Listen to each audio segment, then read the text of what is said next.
بیٹے کوئی بندہ اب نمازی کے سامنے اونچی آواز سے ذکر نہ کرے، اس کے سامنے قرآن کی تلاوت نہ کرے۔ وقت چلتا رہا، عمر بن خطاب موجود ہے، حضور مجلس میں موجود نہیں ہے، عبداللہ بن منذر نے نہ بلند آواز سے کلمہ پڑھنا شروع کر دیا، اللہ اللہ کی صدائیں بلند کی، تو عمر بن خطاب رضی اللہ تعالیٰ عنہ نے آپ کو ڈانٹا۔ اب سننا، جب حضور محبت کرتے ہیں، جب حضور کسی سے عشق کرتے ہیں، تو پھر کیا عطا فرماتے ہیں۔ عبداللہ بن منذر کو ڈانٹا، آپ جاتے کونے میں چھپ کر بیٹھ گئے، جب چھپ کر بیٹھے اتنے میں میرے آقا بھی جلوہ گر ہوئے۔ ذرا محبت سے بولو نا سبحان اللہ۔ میرے آقا جلوہ گر ہوئے، صحابہ کا جمع غفیر ہے، آمینہ کا لال منبر پر جلوہ گر ہے، بیٹھتے ہی پہلا جملہ ارشاد فرمایا، عبداللہ بن منذر کہاں ہے؟ عبداللہ بن منذر کہاں ہے؟ اتنے میں کونے سے اٹھے سامنے آئے، کہا کیا وجہ ہے، روتے کیوں ہو، پریشان کیوں ہو؟ حضور کچھ نہیں ہوا۔ حضور نے کہا روتے بھی ہو اور کہتے ہوا کچھ نہیں، بتاؤ کیا ہوا؟ آقا آپ نے فرمایا تھا ذکر نہیں کرنا، میں نے غلطی سے کر دیا، اور عمر بن خطاب نے مجھے ڈانٹا ہے، اور سے ہی ڈانٹا ہے۔ اللہ اکبر۔ میرے آقا نے فرمایا عمر کو بلاؤ۔ کہاں عمر؟ خود قانون بنا رہے ہیں، لیکن شفقت کا عالم دیکھو، اور شفقت کا عالم یہ ہے، میں بتاؤ بلاؤ کہاں ہے عمر بن خطاب۔ اب عمر بن خطاب تشریف لائے۔ اللہ اکبر۔ عمر تو نے ڈانٹا ہے؟ رسول اللہ ہاں میں نے اس کو ڈانٹا ہے۔ میں عبداللہ تجھے آج عمر نے ڈانٹا ہے، آج کے بعد مدینے میں کوئی نہیں ڈانٹے گا۔ اللہ اکبر۔ آج کے بعد کوئی نہیں ڈانٹے گا۔ اے عمر خبردار جو میرے عبداللہ کو ڈانٹا، خبردار کسی نے میرے عبداللہ کو ڈانٹا۔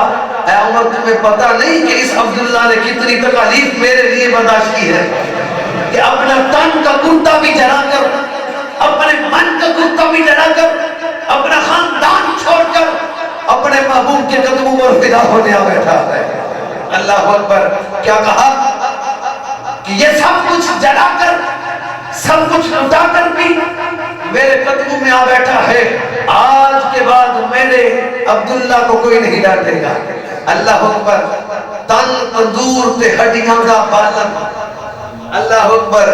تن تندور تے ہڈیاں دا بالن، اسا ہاما نان تپایا، کب کب بکیاں پیڑے کیتے، کب کب بکیاں پیڑے کیتے، اتو عشق دا بلیتن لایا، تن دی ہانڈی من دا سالن، تن دی ہانڈی من دا سالن، اسا شوق دے نال پکایا، سائیں غلام فریدہ میں ساری تیدی ہوئی، جنہوں حجے بھی اعتبار نہ آیا، وہ سارا کچھ چھوڑ کر میرے قدموں میں آیا ہے، اس نے تو تن کا جوڑا بھی چھوڑ کر ماں کے قدموں میں آیا ہے۔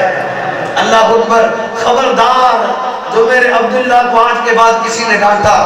اور پھر راوی فرماتے ہیں، جس کو حضرت ابوبکر صدیق رضی اللہ تعالیٰ عنہ نے نقل فرمایا، فرماتا اتنا ہی نہیں، اتنا خوش نصیب ہے کہ جب وقت وصال آیا تو حضور کے ہاتھوں میں موت نصیب ہوئی، کملی والے کی گود انور میں سرے مبارک رکھا ہے، اور اسی حالت میں موت آئی۔ جب کفن اور دفن کا وقت آیا تو قبر میں اتارنے کے لیے عرب کا یہ رواج تھا کہ قبر میں وہ اتارے جو اس کا قریبی رشتہ دار ہے۔ ہمارے سارے دوسرے کو دیکھنے لگے تو کوئی اس کا قریبی نہ تھا۔ صدیق اکبر اور عمر بن خطاب آگے بڑھے، آگے بڑھتے ہی کیا فرماتے ہیں کہ ہم اس کو قبر میں اتارے، اپنے ہاتھوں میں اٹھا رہے تھے کہ اس کو قبر میں اتارے، دیکھتے ہی دیکھتے آمینہ کا لال ابو بکر سے بھی آگے بڑھا، عمر سے بھی آگے بڑھا، اور قبر میں اتر کر کہا اے صدیق تم پیچھے ہٹ جاؤ، جس کا کوئی نہیں ہوتا اس کا محمد عربی ہوا کرتا ہے۔ اللہ اکبر۔ جس کا کوئی نہیں ہوتا اس کا محمد بن عبداللہ ہوا کرتا ہے، تم پیچھے سے ہٹ جاؤ، اس دیوانے کو قبر میں خود اتاروں گا۔ اللہ اکبر۔ پسے بردن جو فرشتوں نے تلاشی دی، پسے بردن جو فرشتوں نے تلاشی دی، کونائے قلب میں پھر یار خیال یار نظر آیا۔ کچھ بھی نہ تھا، نہ ماں باپ تھے، نہ بہن بھائی تھے، کچھ نہ تھا، فقط اگر تھا تو دل میں عشق مصطفیٰ تھا، اگر تھا تو عشق مصطفیٰ تھا، اور یہ عشق مصطفیٰ ہی ہے جو انسان کو جمع رکھتا ہے۔ اور سلطان باہو رحمت اللہ تعالی علیہ، آپ نے یہاں پر بڑا کمال کیا۔ ذرا بولنا نا محبت سے سبحان اللہ، ادھر والے بھی بولے نا سلطان باہو سنائے آپ کو محبت سے۔ اللہ اکبر۔ سلطان باہو فرماتے ہیں عاشق ہوئی تیرے شیر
پیچھے والے پوچھتے ہیں کیا چھوڑ کے گیا ہے، جب قبر میں اترو گے وہ آ جائیں گے، پوچھیں گے بتاؤ کیا لے کے آیا ہے۔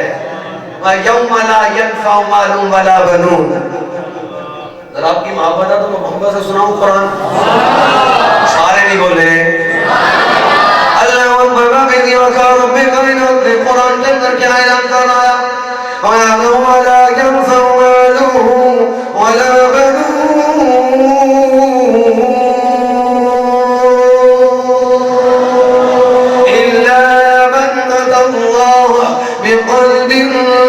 سلیم۔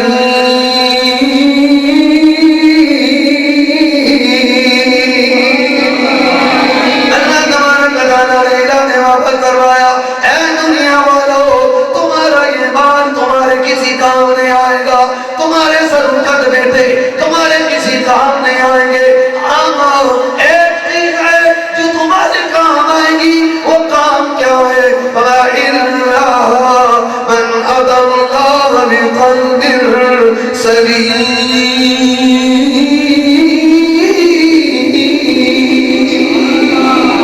دنیا کا مال بھی تمہارے کام میں آنے والا، تمہاری اولاد بھی تمہارے کام میں آنے والے۔ اے رب کائنات پھر تم ہی بتا دے کہ ہمارے کام کیا آئے گا۔ إلا من أتى الله بقلب سليم۔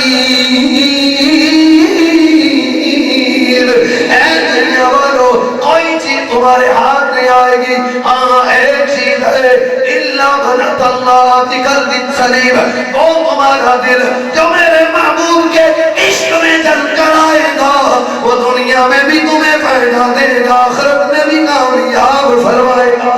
نعرہ تکبیر، نعرہ رسالت، نعرہ حیدری، نعرہ تحقیق، عظمت و شان مصطفیٰ۔ اللہ اکبر۔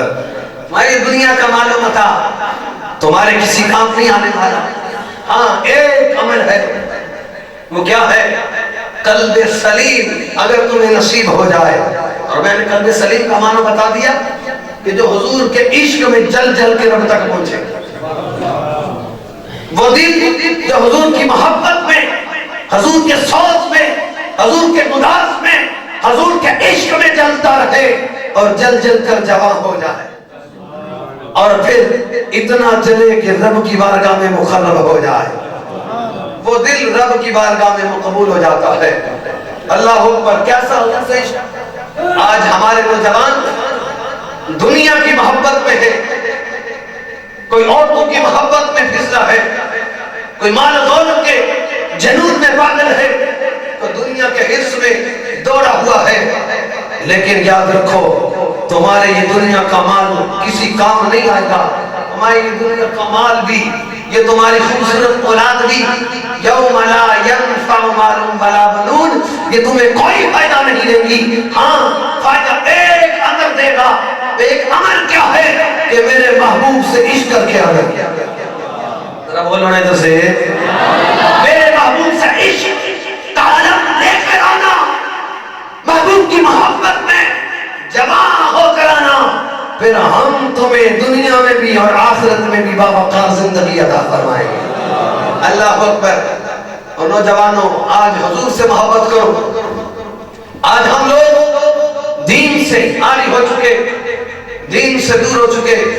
نہ نمازوں کی پابندی، نہ احکام شریعت کی پابندی، جانا رسول اللہ سے محبت کا دامن ہاتھ میں رہا. اور میں تمہیں بتاؤں کہ انسان تو کیا، جانور بھی حضور سے پیار کرتے ہیں، جانور بھی حضور سے عشق کرتے ہیں. ایک حاجی اسماعیل ہے ہندوستان کا امرتسر کا رہنے والا، اس نے کان میں لکھا بڑا خوبصورت، اور کہتا ہے کہ میں حج کرنے گیا. کون لکھتا ہے؟ حاجی شریف